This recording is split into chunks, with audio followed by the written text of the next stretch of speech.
Alright, guys. So I hope you all aren't getting tired of climate change related segments, because they aren't slowing down anytime soon. It is really one of the most important topics in the world, and this hurricane season is going to cause unbelievable amounts of damage and death all throughout the American Southeast, and it's a real problem we have to talk about, because it's not going anywhere until the world starts getting extremely aggressive in fighting climate change and pollution. Climate change and its effects on the world have for a long time been a distant but still coming threat, right? And it's easy to put a coming threat, out of sight, out of mind. But it's not out of sight anymore. For a lot of Americans, it's very, very much not out of sight. The hurricane has passed, but the damage is very much still there.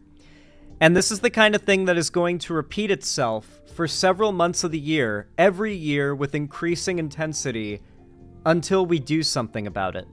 Cognitive dissonance may be strong in the American South, the belief that climate change is a Democrat hoax that's meant to destroy our economy, but eventually people are going to open their eyes to what is happening to their homes, to their families, to their neighbors, to their communities, and they're going to realize that the billionaire Republicans that are telling them climate change isn't real don't live and aren't living where scientists are predicting climate change is going to have an impact.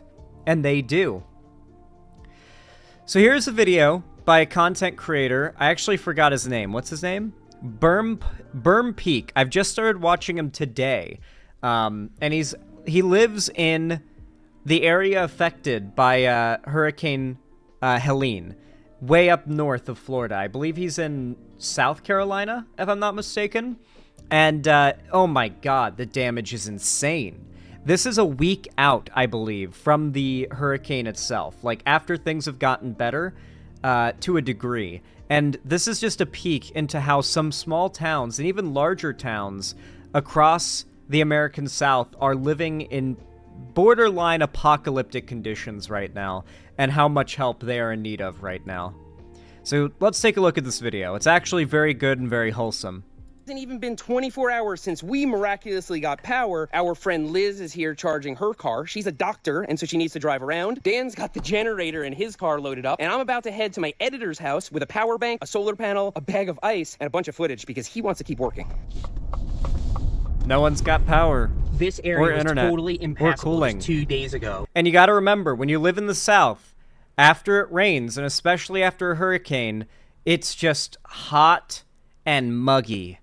It gets so hot and muggy after a hurricane. I'm sure there's a climate reason for this that can be explained scientifically, but all I can tell you is the worst time to not have power in a working AC is after a hurricane, and that is when you are the most likely not to have power in a working AC. It really sucks. There was a car completely underwater. Apparently, my friend knows the guy. Oh, that's a transformer? This is a week out. Doing these little errands and trying to help my friends has been good for my spirits because every day we get This is inland, by the way. This is not coastal. This road is completely collapsed. This was all caused by rain. Really quick. Rain and wind. Can it close partway? There we go. Roads just annihilated. Dirt roads just evaporated. Oh my god, that's not dirt. This was a paved road that somehow was decimated. It looks like something out of The Walking Dead. Dude, if The Walking Dead was still filming in like Georgia and in the South, really crude joke, but like the damage these hurricanes are gonna cause are gonna just make the landscape in the South look a lot more apocalyptic in general. It's going to help to sell the feel a lot more. Good God. Look at that. I don't even know how this happened. Rushing water? I guess? Maybe it's that, like, a bunch of stuff fell in the road from the wind, and, like, they had to send in a plow to just plow the road, concrete and all, just to clear it. Used to be a paved road. Yeah, There he is, mudslides, just standing yeah. outside. Good to see you. Where'd you get the hive? We got like a bunch of bags of them, and now we have power. Yes, we got the hard drive. I got this power bank also. Oh my god. Thank Oh, that's you. wrong. No problem. You can see where pieces of road used to be. Oh, look at this. It looks like after an earthquake, dude. All right, let's get home back to the family. Like, you could say it most a of my different friends here are way. doing okay, but These something's been happening communities since got yesterday. fucked I commented harder in that YouTube video than some about coastal Edneyville. Now, places everybody's in heard Florida. about Chimney Rock and Lake Lure, which have been absolutely decimated, but Edneyville and some of the towns around those areas, you don't hear about them on the news. Now, I would love to just go to Costco and get a whole bunch of this stuff, but I've linked up with some people. You gotta understand that this is such a widespread issue that the news cannot accurately depict how massive the scale is of people who have been displaced, who have died or gone missing, who are injured. Like, the amount of damage to infrastructure, like, the news cannot give you a genuine idea of how bad it is. It's really bad. And on top of that, you need to know that the Republicans are actively fighting against providing any aid to the people caught in these areas. They recognize that this could potentially end up hurting them badly in the election. And this worries them. And so they are very quick to hurt these Americans further in order to use them and potentially redirect their anger towards the Democrats and help them secure their vote. So, I've got a video here from Beau of the Fifth Column, whose wife, it seems, is the one doing this video. And if you don't know, Beau is a fellow Floridian.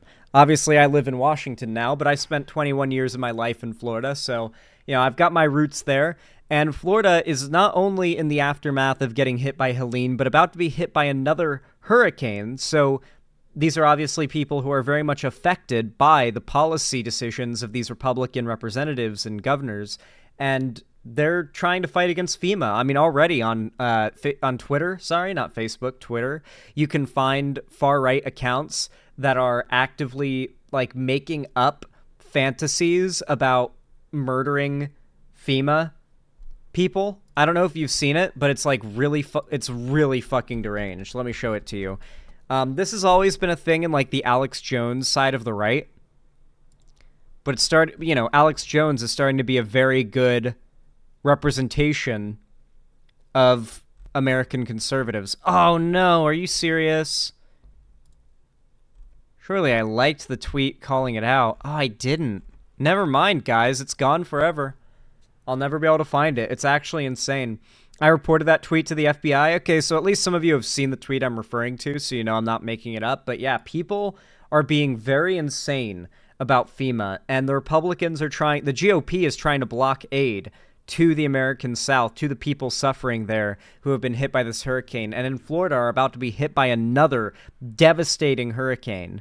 And so let's go ahead and let Beau's wife of the Fifth Column give us the news. Because I've got a lot to rant about, I'm sure. Well, howdy there, Internet people. It's Belle again. So today, we're going to talk about the GOP refusing to go back to work. You just can't find people who want to work anymore. President Biden recently sent a letter.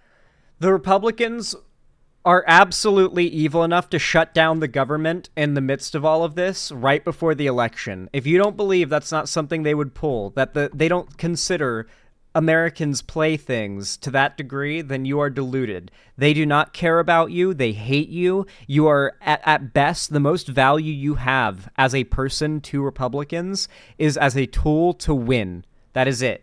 That is the only value you have to them.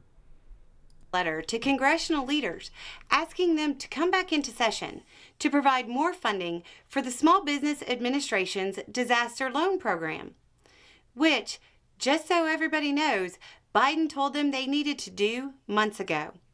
But the House GOP couldn't get a budget.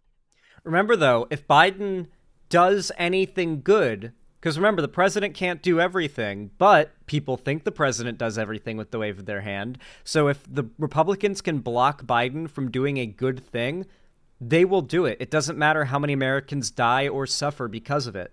It doesn't matter how blatantly hypocritical and contrary to everything they stand for it is, like blocking the insanely massive border funding bill.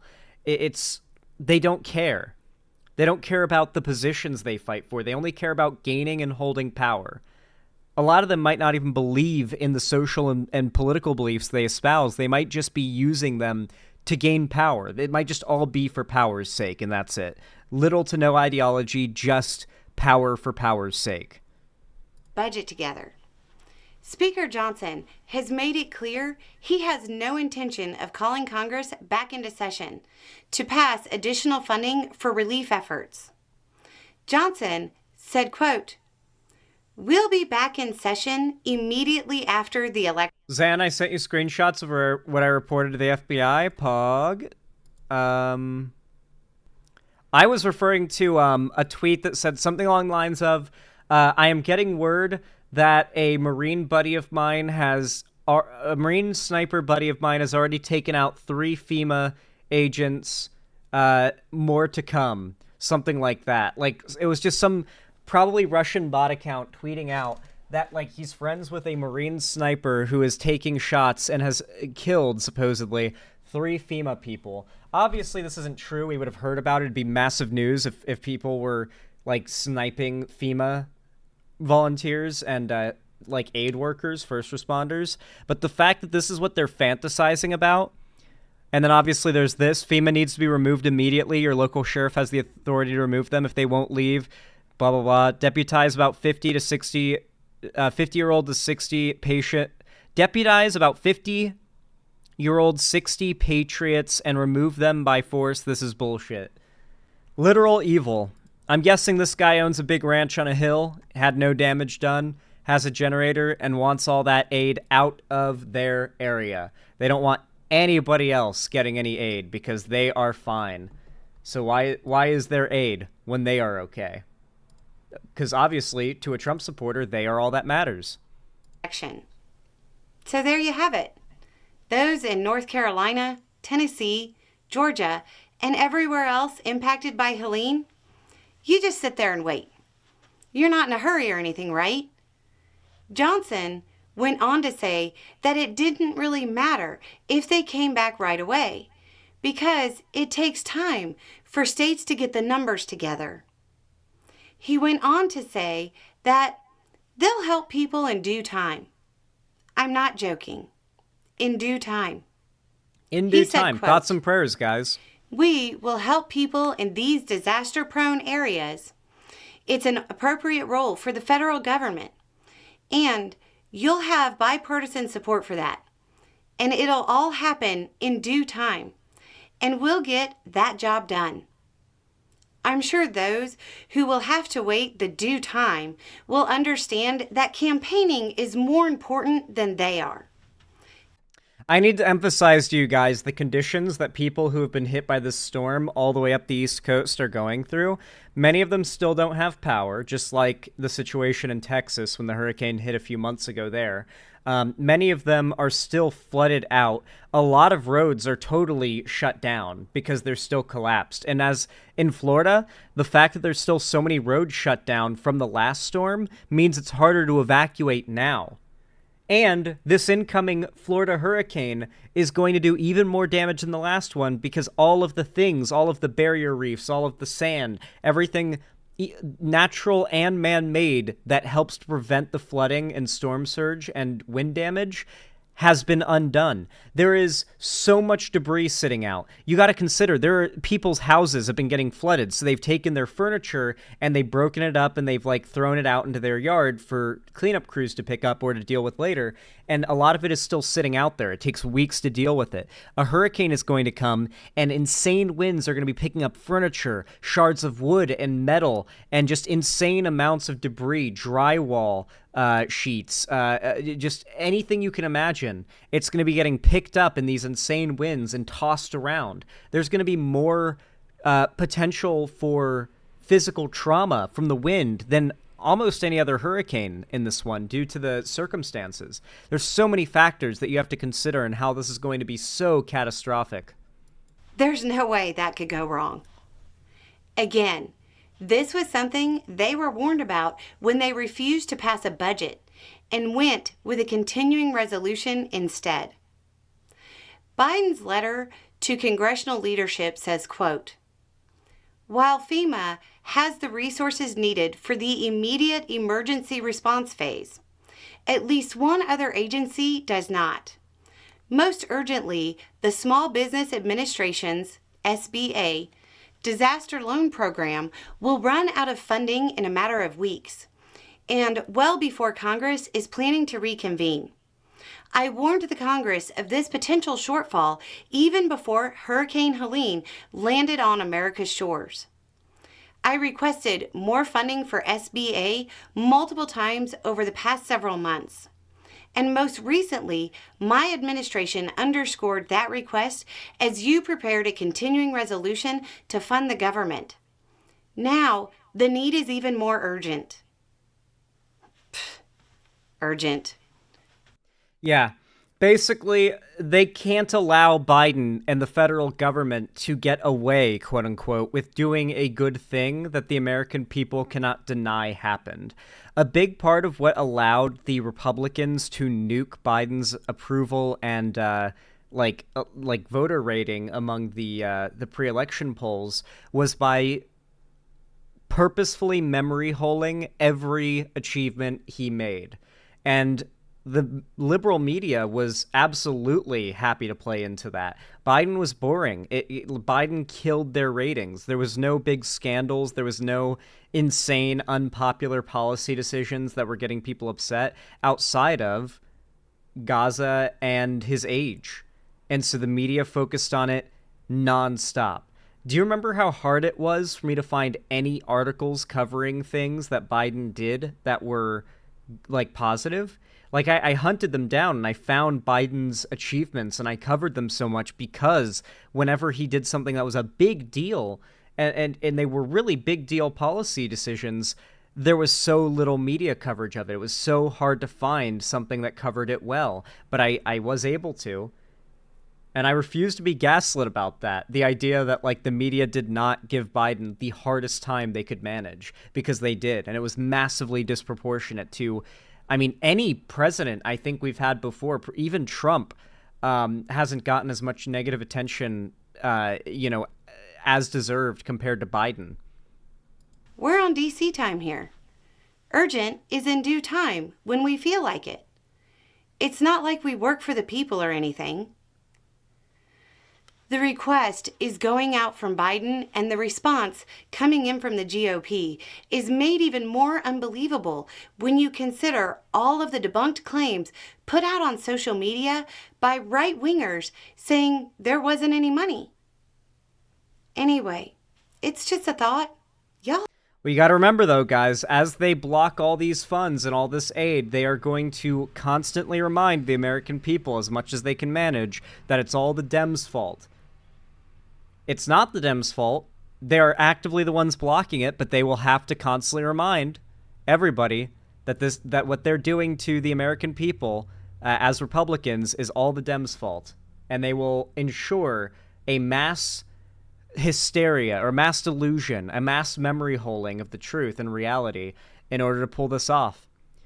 This election is one of the most vibes-based elections that we've ever had, and that is scary to me, but I am remaining optimistic that in 1 month, we're going to be in a happy place, watching as conservatives cope and mauled, and Kamala Harris is set to take office in the following months. We can only hope. We can only hope.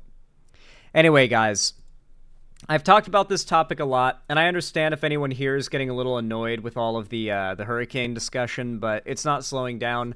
Climate change is a big deal, and I'm going to probably dedicate at least one segment almost every stream to talking about it for as long as America has countless people losing their homes and livelihood and infrastructure and lives to massive weather events, whether it be fires, blizzards, hurricanes.